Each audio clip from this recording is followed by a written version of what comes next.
નમસ્કાર દર્શક મિત્રો, BHTV ન્યૂઝમાં આપનું સ્વાગત છે। જંબુસર તાલુકાના ડાભાના વિદ્યાર્થીઓ માટે મુશ્કેલી ઊભી થઈ રહી છે। ગામમાંથી પસાર થતી એસટી બસ સમયસર ન આવતા વિદ્યાર્થીઓ રોષ વ્યક્ત કર્યો છે। વિદ્યાર્થીઓ જણાવે છે કે બસ લેટ આવવાના કારણે તેઓ સ્કૂલ કોલેજમાં મોડા પહોંચે છે, ક્યારે બસ આવતી જ નથી, જે કારણે ખાનગી વાહનોનો સહારો લેવો પડે છે। પરિવહન વિભાગ તરફથી કોઈ કાર્યવાહી ન થતા તકલીફ વધી રહી છે। ગ્રામજનો અને વિદ્યાર્થીઓ માંગ કરે છે કે એસટી વિભાગે ડાભા ગામ માટે નિયમિત અને સમયસર બસ સેવા શરૂ કરવી જોઈએ તેવી સ્ટુડન્ટ લોકોએ માંગ કરી છે।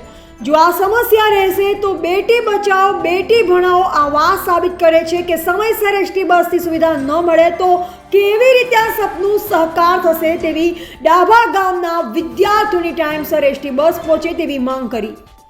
રિપોર્ટર વીડી સિંઘા, જંબુસર, BHTV ન્યૂઝ।